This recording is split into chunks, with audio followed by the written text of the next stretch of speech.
안녕하세요. 홍인식입니다.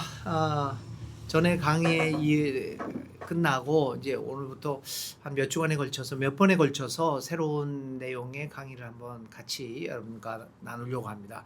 이번 강의 제목은 뭐 뚜렷하게 이런 강의다 제목보다는 그 강의를 이야기할 내용들을 전체적으로 조명할 수 있는 그 단어를 여러분들에게 소개해 보려고 합니다. 신은사 운동과 신사도 운동, 그리고 한국 기독교의 극우화 현상에 관한 이야기를 몇 번에 걸쳐서 하려고 합니다.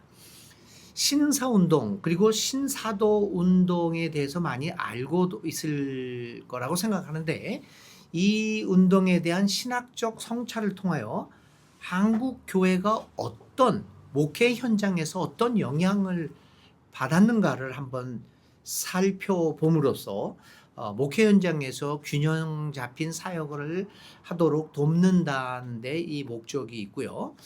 두 번째는 이 강의의 목적은 최근의 한국 기독교의 극우화 현상을 신은사 운동과 신사도 운동의 측면에서 연구하고 성찰하고 오늘의 사회를 향한 기독교적 응답에 대한 신학적 사고를 가져보면 어떨까라고 하는 것을 목표로 하고 있습니다. 그리고 마지막으로는 한국 교회의 이 극우화 현상에 대한 비판적 성찰을 통하여 삼위일체적 에큐메니칼 신학 패러다임을 재정립함으로써 한국 사회에서 한국 교회의 화해와 평화를 향한 기능 수행의 가능성을 모색해 보는 것을 목표로 합니다. 과연 한국 기독교가 오늘 이 한국 혼돈에 빠져 있는, 그리고 경랑에 시달리고 있는 이 한국 사회를 향하여 과연 화해, 정의, 평화, 생명의 메시지를 내고 또 그 기능을 수행할 수 있을까라고 하는 문제들을 한번 살펴보려고 합니다. 그래서 이제 글쎄 몇 번에 걸쳐서 할지는 확실히 정해지지는 않았지만 5번, 6번, 뭐 많으면 8번까지도 할 수 있을 것 같습니다. 첫 번째 시간에서는 이 기독교가 어떤 신학적 패러다임을 거쳐왔는가라고 하는 것을 간편하게 살펴보고요.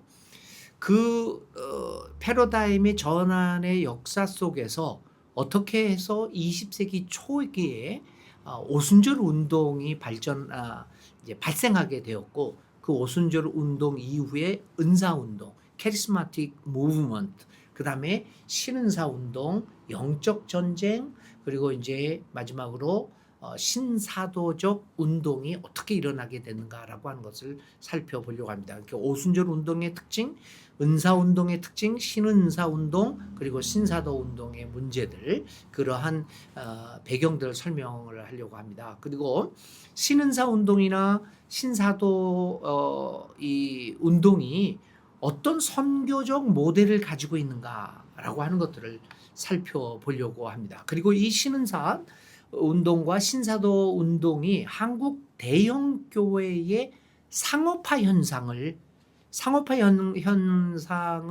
발생케 하거든요. 이 대형 교회 상업화 현상을 한번 살펴보려고 합니다.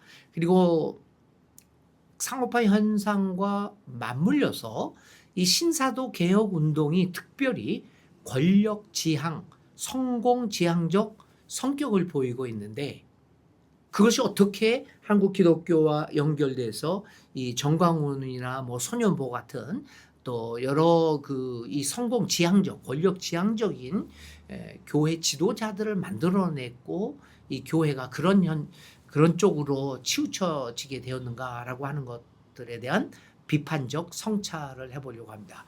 다시 말하면 한국 교회의 권력 지향적 성격과 극우화 현상의 신학적 배경으로서의 신사도 개혁 운동을 살펴보려고 하는 것입니다.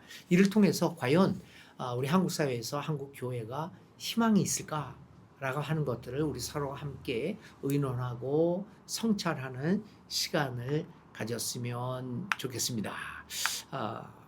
먼저 그래서 이제 첫 번째 시간으로서요.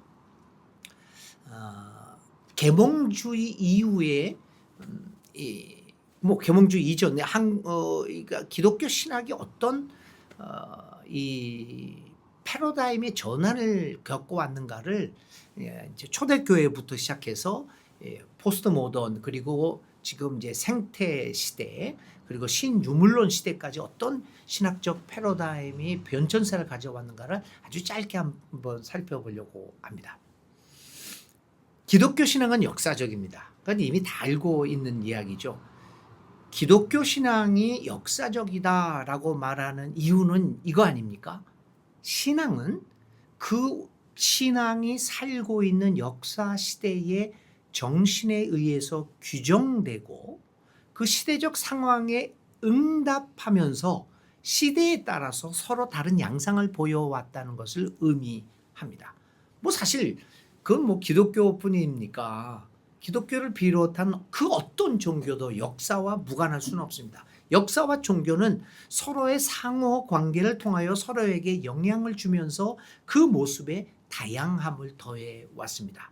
그런 의미에서 역사를 떠나서 절대적인 모습으로 불변의 모습으로 신앙 혹은 종교는 홀로 존재할 수 없습니다. 뭐 우리가 기독교가 절대적 진리다라고 이야기하는 것은 역사를 떠나서 기독교라고 하는 종교 자체 스스로가 절대적이다라는 의미로 말할 수는 없다는 거죠. 내가 갖고 있는 지식이, 내가 갖고 있는 신봉하고 있는 종교, 내가 믿고 있는 신이 절대적이다라고 나는 말할 수 있지만 그러나 그것이 역사적으로도 절대적이다라고 말할 수는 없습니다. 아마 이 이야기를 듣고 있는 여러분들이 받아들일 수 없을지도 모르지만 그게 엄연한 현실이고 엄연한 사실이죠. 그래서 기독교 신앙은 역사적이라는 말은 바로 이 역사와의 대화를 통해서 그 모습을 변화하면서 그 역사에 반응하면서 살아갈 때 우리가 믿고 있는 진리가 그런 의미에서 절대적이다 말할 수 있을 것입니다. 그런 의미에서 이 신학이 어떻게 변화를 거쳐왔는가 라는 것을 살펴보는 것은 굉장히 중요합니다. 그런 의미에서 기독교를 비롯한 종교는 본질적으로 역사적이며 혼합적이고 변화를 통한 재생산의 길에 서 있습니다. 시대적 상황을 초월해서 순수하게 고정적인 모습으로 있다고 한다면 엄밀한 의미에서 그 종교는 살아있는 종교가 될 수 없습니다. 그 신앙은 살아있는 신앙이 될 수 없다고 하는 것입니다. 그래서 이러한 면에서 이 기독교 신앙의 패러다임의 변천사를 살펴보려고 합니다.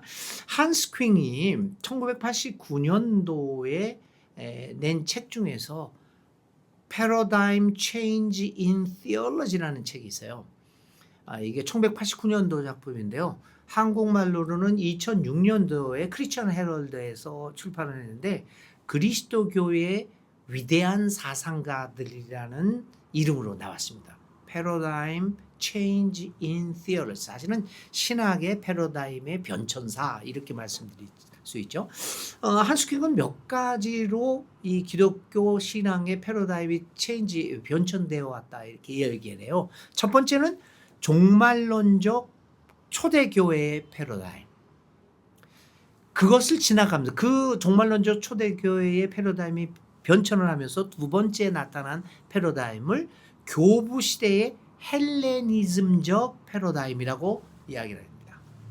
이건 나중에 얘기하겠지만 뭐 오리게네스를 중심으로 해서 만들어내는 헬레니즘적 패러다임. 그게 두 번째 기독교 신앙이 의지했던 패러다임입니다.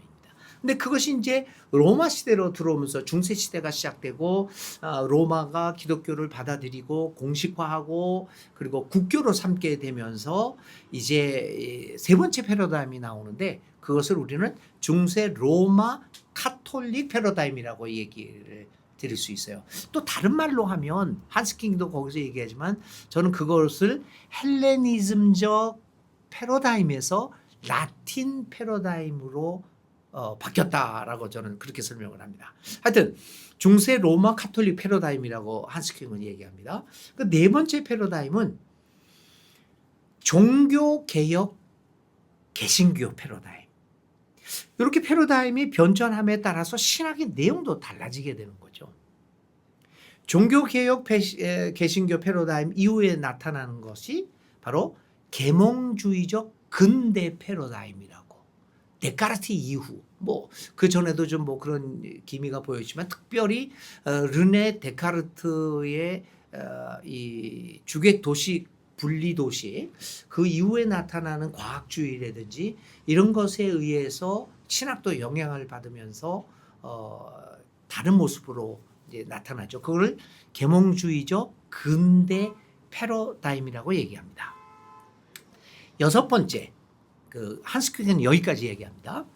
탈근대적 패러다임. 그걸 포스트 모던이라고도 얘기할 수 있겠죠. 근데 여기서는 한스퀴는 또 이러한 포스트 모던 탈근대적 패러다임이라는 단어도 쓰지만 에큐메니칼 패러다임이라고 이야기를 합니다. 그래서 이렇게 6번에 걸쳐서 기독교 신학이 패러다임이 변화함에 따라서 거기에 따라서 기독교 신학이 응답을 하면서 신학적 내용들이 많이 달라지게 되었다. 그런 것들을 보게 됩니다. 근데 저는 여기에서 이 탈근대적 패러다임과 에큐메니칼 패러다임을 넘어서는 오늘 우리가 당면하고 있는 새로운 패러다임을 저는 이렇게 호칭하고 싶습니다. 탈인간주의 패러다임. 인간 중심의 패러다임을 넘어서서 물질 세계와 통화하고 대화하고 소통하고 하는 그런 탈인간주의 패러다임이 오늘 우리가 당면하고 있는 살아가고 있는 시대라고 생각을 합니다. 또 그런 제 생각뿐만 아니라 많은 사람들이 그런 것들을 감지하고 있죠. 그걸 다른 말로 또 이야기를 한다면 신유물론적 패러다임이라고도 말씀드릴 수 있겠죠. 어떤 신학자들은 생태 사물 신학 패러다임이나 생태 사물, 생태학적 패러다임이라고도 얘기할 수도 있고 생태 사물 신학, 브루노 라투르 같은 분들은 이제 신유물론적 패러다임. 또 특별히 브루노 라투르 프랑스 사람이죠. 브루노 라투르가 얘기하는 죄송합니다. 영어로 얘기해서 flat ontology. 그러니까 flat 편편하다는 거 아니에요? ontology는 존재론이니까 한국말 번역이 이렇게 되어 있더구만요. 평평이 아니라 편평 존재론이다. 그러니까 물질과 우리는 인간 중심으로 사물을 바라보고 예를 들면 우리가 기르는 개를 강아지를 가지고 반려견이다. 애완견이다 이런 식으로 얘기해서 인간 중심으로 동물을 바라보는데 그리고 인간이라고 하는 존재와 개라고 하는 존재는 확실히 존재론적 차이가 있다라고 보는 게 보통 우리들의 패러다임이잖아요. 이 탈인간주의는 그러한 나라고 하는 인간과 개라고 하는 아니면 돌도 그렇고 이런 나무도 그렇고 그런 물질들의 존재론이 편평한 거다, 플랫한 거다라고 보는 것이죠.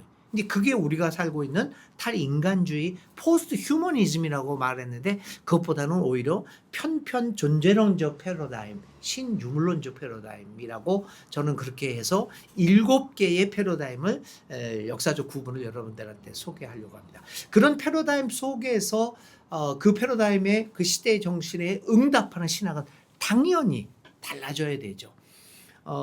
지난 말에 제가 모든 교회에서 공직에서 이제 은퇴를 하고 자유인이 돼서 목사도 은퇴를 했고, 근데 목사의 신분으로 살아가는 게 이게 이제 은퇴를 해보니까 이게 참 어렵더라고요. 뭐냐 하면, 나 처음에는 저 어른들이 얘기할 때 은퇴하신 나이 드신 목사님이 은퇴를 하고 나니까 갈 교회가 없어. 그렇게 얘기를 해서 저 젊었을 때는 그 소리가 뭔 소린가 했어요. 그래서 근데 진짜 갈 데가 없더라고요.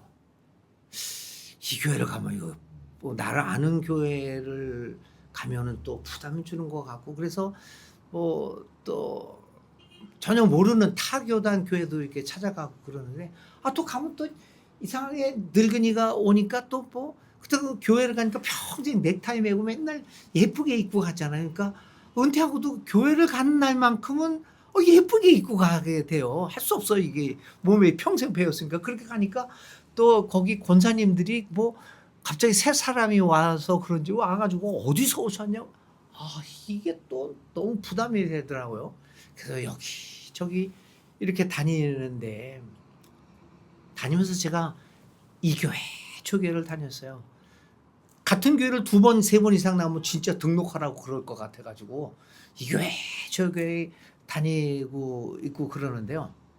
그러면서 여러 설교들을 들어봤어요. 정말 많이 직접 예배 현장에 들어가면서 들었고, 한 가지 느낀 게 있었어요. 이 한국 교회가 왜 변함이 없을까? 죄송합니다. 거의 모든 목사들의 설교가 이 교회나 저 교회나 다 똑같았어요. 그것도요, 패러다임 문제에 있어서 어떤 패러다임을 가지고 있었냐면 3번이나 4번 중세 로마 캐톨릭 패러다임, 라틴 패러다임이죠. 그리고 4번째 종교개혁 개신교 패러다임. 3번째나 4번째 패러다임에 갇혀서 하는 설교였습니다. 그리고 또 다른 특징이 뭐냐면 신은사 운동과 신사도적 운동의 영향을 받은 설교들이었어요. 그래서 거의 설교가 이 교회 가나 저 교회 가나 성경 본문은 다른데 사실 근본적인 설교 내용은 똑같습니다. 그래서 제가 한 가지 느꼈던 게 이 패러다임의 변천을 우리가 반영을 하지 못하는구나. 그러니까 교인들이 맨날 옛날 패러다임에 갇혀서 있는 설교를 들으니까 이 신학적인 면의 신앙에 있어서는 변화를 가져올 수 없었구나라고 하는 그러한 생각을 갖게 되었습니다.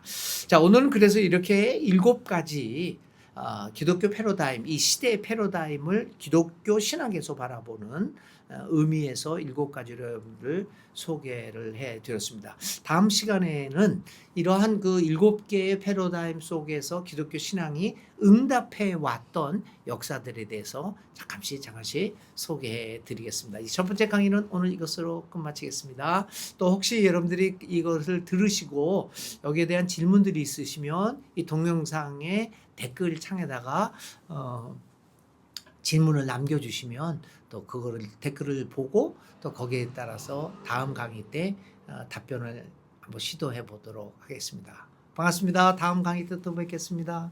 안녕히 계세요.